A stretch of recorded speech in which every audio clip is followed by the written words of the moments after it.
Okay guys, so this is the last video in the combo, and I want to put this in perspective, everything we've accomplished, kind of by looking at Kobe Bryant. So at this point in time, what we've achieved is, if you ever look at Kobe Bryant, everything in his life revolved around the game of basketball. That is just it.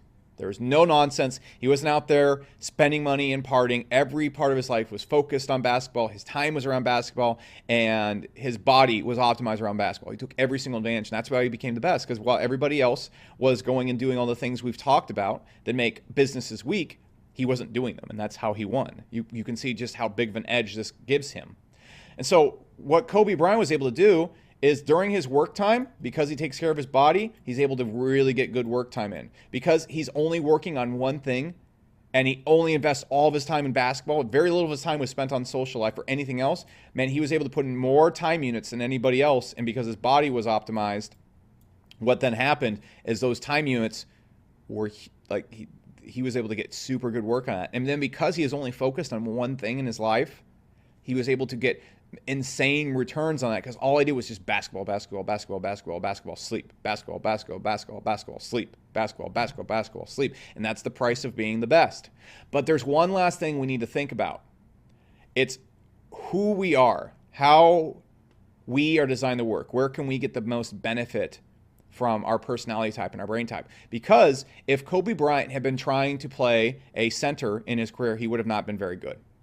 And what you see is, obviously in basketball, if a person gets on the court and they have a ton of talent, but you put them in a position at center, they're only like 6 foot tall, or they're not that big of a guy, and they're not doing very well, it's pretty obvious why they're not doing very well. Maybe move them to point guard or shooting guard or a different position.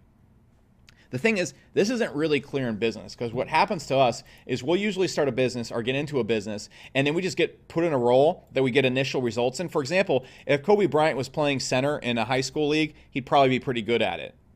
But what happens is, if Kobe Bryant went to the NBA, they go, oh man, you can't play this position, because it's very easy to see where they're not getting results at. But in business, what happens is you're seeing results, and you just get stuck in a type of position or working system that really is not set up for you, because you got into a position, maybe you started at center in high school, but you're actually designed to be a point guard. You're actually designed to be a shooting guard. You're actually designed to be a shooting forward. And so you're actually designed as a person to be far better in those roles, but you never discover that, because no one in your company is ever going to be like, man, you suck at this. Okay, you're terrible at this thing. Or you're just never going to sit there and figure it out unless you actually do what would be done in the NBA, which is sit down and actually look at your performance and where you're optimized and where you're not. And the only way you can do that is really digging into your mind and who you are as a person and how you function as a person. You got to figure out, because it's not as apparent as being 7 foot tall and weighing 250 pounds like a center is, you have to actually go in there and get your actual stats and look at your actual stats as a person, just as you'd look at someone's weight and height if they're an NBA player. And that comes from self-mastery, knowing exactly who you are. And so you need to understand, as I go through this program, you are not me and I am not you. There's no way you could excel in the same ways I excel. Okay, when it comes to like creativity and certain things, I'll probably beat you there. But if I try to beat you in like number crunching and refinement, I won't beat you. Or if I try to beat you through management and hiring numbers and like specific stats numbers and analytical type thinking, I won't beat you. So you got to know exactly who you are, because if I'm trying to play that game, I'll lose to you. But if you're trying to play my game, or I make you play me in my game, you'll lose to me. So you have to also understand that every moment spent working while not knowing what you actually want as a person as well is going to be a very sad moment. And the way I can put this in best perspective is, ourselves in our industry is mostly ruined. These guys aren't doing anything specifically wrong, but they've destroyed entrepreneurship for a lot of people. They're not actively doing it. It's just because they're so damn noticeable and big in the entrepreneur scene. If you look at Gary Vee and Tai Lopez, people have assumed that becoming an entrepreneur involves constantly talking, constantly being on stage, constantly being super extroverted, and constantly just running 1,000 miles per hour and having a big social media following and being rich and famous and like a Kardashian. Like, this is what people have assumed you need to behave like to become an entrepreneur. I want to point out one thing. Gary is in the absolute pinnacle of where he needs to be in his business. He's a massive introvert. He loves to talk. He loves to think about big ideas. He loves to talk about the big picture, and that's what he needs to do. This guy should not be managing people. He should not be going and diving into the deep analytics of a business. That would be the absolute worst place for away from the run of business. Ty right here. Massive extrovert, loves to talk, loves to be seen, loves to be out there interacting with people and like just building up big creative ideas. He's just a creative, massive extrovert. So this is exactly the best position for him in his company. If this guy was in the back room running ads, it would be a disaster. Okay, and you need to understand that. And that's not taken away from him. That's they're playing the QB position, or they're playing the position on the basketball team they're supposed to be. Another great example is Russell Brunson. Russell Brunson, insanely good marketer, insanely good creative. If you also go and look at a few of the things going on over there, he's in the best possible position in his company. Okay, he's the marketer, he's the face, he's out there being extroverted, talking to people and stuff like that. Now, you have to understand that if you go and try and operate like these people, like most entrepreneurs are doing right now, everybody's trying to copy them or some other type of version of that, you're going to fail because you're not Tai Lopez or Gary Vee. There's a very low chance you have the same exact brain type and personality type. I'm not saying you're lesser than, I'm saying you're different. So, look, our businesses are tied to ego most of the time, and ego does not equal happy, and money does not equal happiness. And a lot of times we can fall into what we see other people achieving and then achieve and say, okay, that's going to be satisfying to my ego, so I'm going to pursue that. And we try to do things because of that we're not good at. So the result is we end up emulating people we're not like to build businesses we do not enjoy while working in our most least efficient way. You combine ego, emulating other people, you're toast, man. You're going to go out there and you're going to think that you need to play center, and then you also need to be going out there and kissing babies and doing stuff at the same time. That's not how it is. Okay? So the only 3 questions that really matter to you and your business and getting the most results from your funnels and ads, this is how you get the best results from your funnels and ads, is who you are, what do you want to build, and how can you be best utilized in your business. So, for example, I'll give you an example of me. For years, I pursued an ego-based social media info business. What I saw other people doing, because they were making money doing it. But the reason why I did is because everybody else was. And the result was a deeply unfulfilling business pursuing things that don't make me happy. Okay? Like, I'm going out there so I can make a lot of money, and I'm operating like other people because I think that's the way to run a business and make a lot of money. The result was just everything was just okay? And so the result was deep, lost unhappiness. If you go to a bar and look at people, it's just full of lost people trying to impress other people and trying to find themselves in what they think other people think of them, okay? Versus finding yourself in what you love and how you think and how you operate. Okay? So, for example, if you go to a bar, go look at a person who's buying a table and spending tons of money and surrounded by tons of people that he's paying for. What is that person trying to do? They're trying to find their self-identity through other people. And so they think that who they are is what they're defining who they are by what they think other people, what they think that they think other people think they are. So if you look at the person, they are trying to define themselves in this way. They are defining themselves by what they think that other people think that they are. It's quite a conundrum. So when a person's going to a bar and wearing all these clothes and all these things, they're trying to make other people think that they're a baller, that they're rich, and that they're successful, and they're defining their self-worth by what they think other people think that they are. And if you're defining yourself by what you think other people think that you are, the thing that you're creating has absolutely nothing to do with you as a person. It has to do with other people first, and then what you think those other people think, and then what you think those other people think, and if operating around what you think that they think, you're literally starting from a spot in you're designing your life based around something that has nothing to do with you. And so you end up completely lost. And so this is what happened when people dig in and create businesses like this. Okay, so I wanted to just point that out real quickly. But let's get back to the actual benefit of being able to crush in your business. So you need to go and actually research yourself. So I'll explain how I research myself. First off, I'm a deep introvert. I don't really like people or relate to people that well, and I don't like managing people, and that's just the first thing right there. I like sitting in my house and creating stuff. That's where I derive the most happiness from. So going out there and building one of these type of businesses, I can't imagine a greater hell for myself. So you have to understand that. Like, you have to understand, first off, how do you interact with people? Are you introverted or are you extroverted? And how can that be applied best to your business?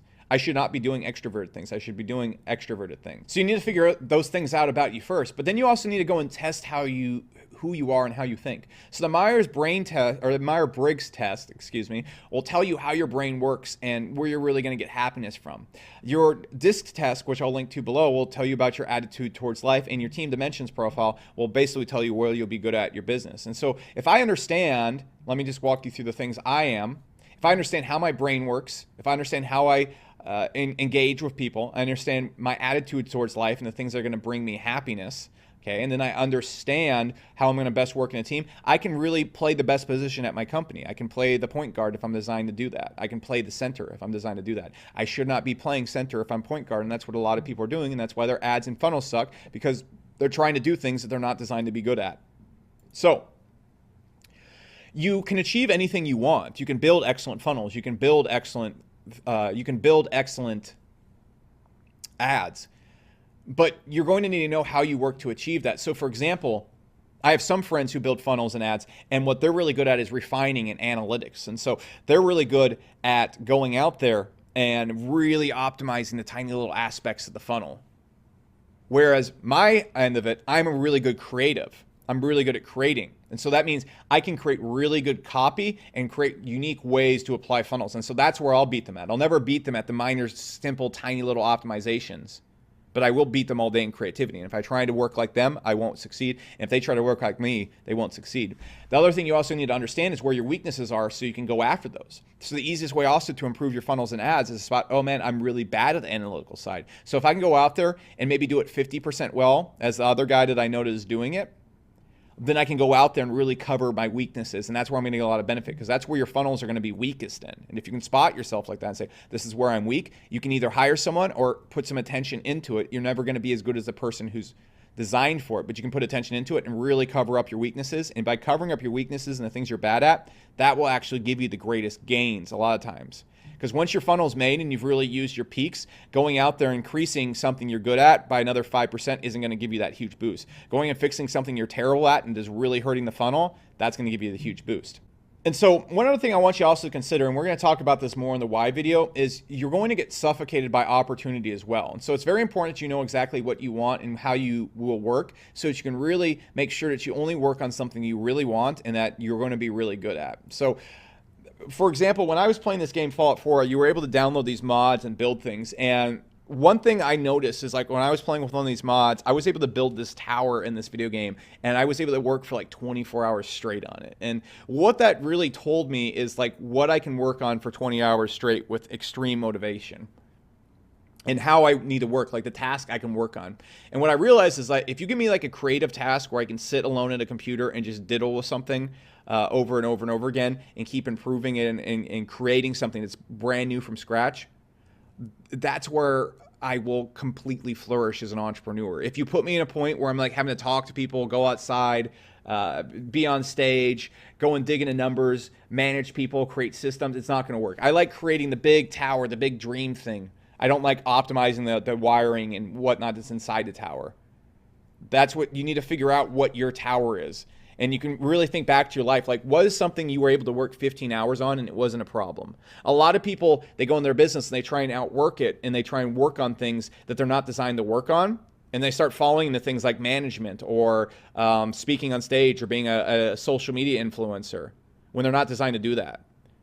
I'm not designed to talk to people. I'm designed to sit there and build a tower and build things all day. That's what I can do. If you lock me in a room with that, I can do it for 15 hours straight. You put me on stage, you put me talking to people, you put me having to manage people, I can't even do that for 30 minutes. So that's what you need to understand about yourself. Okay? So, because you need to understand it too, because you're only going to have the chance to build a few big businesses, a few great funnels in your life. It takes years to build a really, really good business and build the funnels around and keep optimizing it. So you better make sure you're really putting it behind something you care about. We'll talk about that a little bit later. But I want to talk about myself and what I discovered about myself and how you can apply the same mindsets around that. I don't think you particularly care about who I am or what I do, but I want to show you exactly how I did it so you can copy it. So myself, I'm an INTP. I have a dominance DISC profile, and my team profile, I'm a creator. Okay? So what does this mean about me? So INTP, I'm introverted, intuitive, thinking, perceiving. Okay, so what that means is I'm very good at constructing new theories on how to do things. I'm a theorizer. All right. If for example, Albert Einstein was an INTP, and you're going to find genius people in every single category. I'm not just sitting here and be like, oh, I'm just like Albert Einstein. I'm just pointing out another INTP. So I'm very good at thinking and constructing new theories of how the world will work. And I'm not really good at living in the real world or dealing with people. I'm introverted, and I like to think about things. I don't really like to often do things. That's one of my big weaknesses. I like to think about new things and bring something new into the world, and as soon as it's brought into the world, move on to another thing.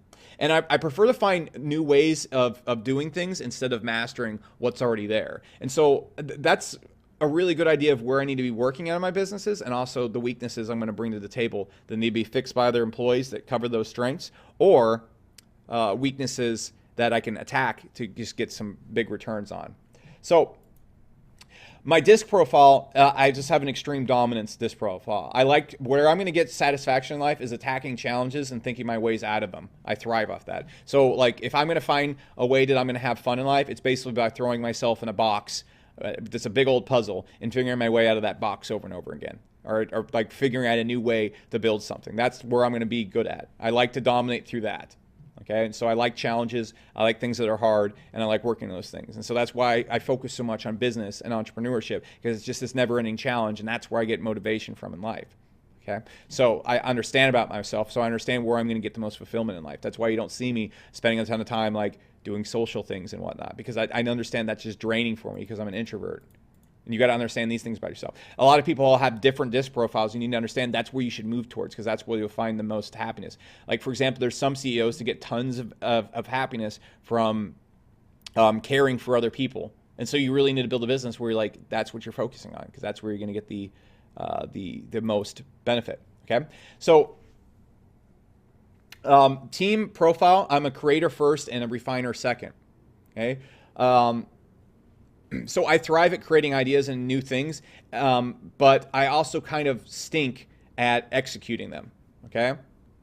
So what does this mean? Like I'm going to be good at creating things, and I'm sort of good at refining them, but I'm going to constantly always lean towards creating. So at my company, I need to be working on the creative things, creating the new copy, creating the new strategies for the funnels, creating the new ads, and really think about how we can best apply that. And I can sort of refine them myself, and I think that's why I'm really good at ads and funnels, because I can create new ideas around funnels, create new strategies, and then refine them to a certain extent. But at one point, I need to pass the refinement off to somebody else. There's also a ton of other things that I'm just horrible at: management, working with other people, communication. There's so many other things that I'm bad at and organizing around. And so these are where my strengths are going to be. So I need to play to these strengths at my company if I'm really going to have the best funnels and ads. Okay, so who am I? My strengths and optimal work. I'm a person who works best in isolation, attacking things by thinking and then refining them.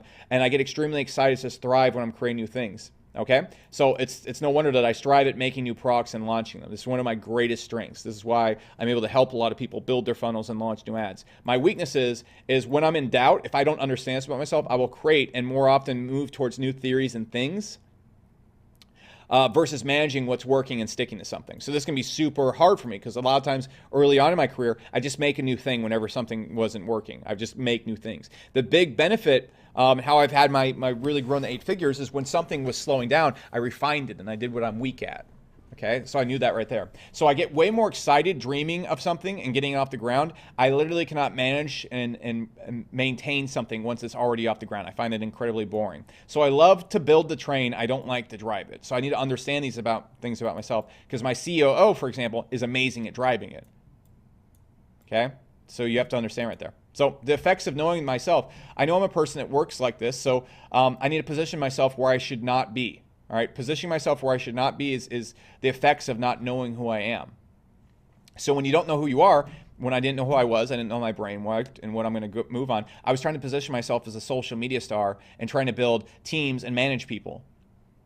Okay, so what happened there? The business plateaued. I'd make some money because I'm talented at creating things and whatnot, but I'm constantly creating new businesses, new products, all poorly managed, and I'm left cold, and I move on to the next thing, and I'm constantly just working in places I shouldn't be working on. It's a total mess. If you don't know yourself, you won't get any effect out of everything we've talked about so far. So you also have to understand where these nasty things are going to come out in your company. So before I understood myself, these bad things were constantly coming out as the company taking on my wild goose chases, because I'm constantly creating new things. That's not how you build a software company. That's not how you build a long-term product company. Okay, so you need to know where to limit yourselves. You need to know you need to let your employees know where your weaknesses are, so they can limit you there. And as a product creator and brand, I was constantly launching new products without finishing the last one, or doing new social media stuff and then getting bored. I was constantly changing my brand and who I was on social media, and I shouldn't have even been on social media in the first place. And as an entrepreneur, I was amazing at starting products, but very poor at managing them after. So I've countered these weaknesses, and that's what blew me up to 8 figures, and that's what took my funnels and everything to the next level. So I realigned everything. I became a more creation CEO, a more Einstein CEO. So as a CEO, my value will come from me seeing the future and creating the vessel to get there, the train, and finding the problems in the company and solving them. That's what I focus on all day. I think of new things. I think of new ways we can design things around our software. And I think of the initial company, the brand, and then I let the team take it from there. And then when there's problems in the company, I find those and use my creativity to fix those. I don't do anything else. That's all I do. So my key weaknesses that I need to cover. I recognize my poor management and desire to constantly create number one. All right. I know I'm going to constantly try to create things, and I know I'm bad at management. So I make sure to only create in a relevant direction with focus. And if it doesn't apply with the direction we're going in, I don't create. I have to shield my operations from that aspect of myself. And so if you don't understand this part of yourself, maybe you're like a super refiner, you're constantly going to be refining things that are shit ideas in the first place. This is what a lot of people do in their business. So you have to be able to spot this well and say, man, I need to really stop refining things that aren't really that great in the first place. And as an entrepreneur, I need to focus on creating breakthroughs and better ways to do something, and then allow my operations and executors to manage ways to get there as I guide them. Okay, that's again super duper important. I have to understand as an entrepreneur, that's how I need to operate. So once you have that, you have to understand, like, what I'll do is I sit up here at the higher level of the business. I focus on problems, theories, and innovation. And then the rest of my business, my CEO, will manage the dev team, the emails, the sales, and all those other things out there. And I'll only work with these teams when I'm applying these things to them. But I also have to shield the company from these things. And also my CEO works as a shield for my weaknesses. And so this is the big point of everything. I wanted to just point this out. And I've linked all the tests below that you can go through. I strongly suggest you do that, because once you optimize your body, once you optimize your time, and once you optimize your focus, you're going to be a lethal work machine, and you're going to be able to beat anyone at anything unless they're operating the same way as you and they're just 10 times more talented. Then you'll lose. But that's very, very, very rarely going to happen. And there's more than enough cake left on the table for you to still make tens of millions of dollars. Then finally, you need to make sure you're playing the right position on your team. Because even if you have all those things, if you're a point guard and you're trying to play a center, you still won't get the results you're looking for. You won't get as good as results as you can. You might, even with all the things I talked about, you could still be a pretty damn good center, but you'll never be as good as a center as you could be at being a point guard. And so when you combine all these things together, this is how you become a force in nature, and this is how you become the best at ads and funnels that you can be, and this is how you scale. This is how you be so much better than other people in their businesses. I want to talk about a few more things before we move on to the business structure that are also insanely important, and then we're just going to go. So let's get into these next few videos, and then we'll talk about mastering the business in the next section.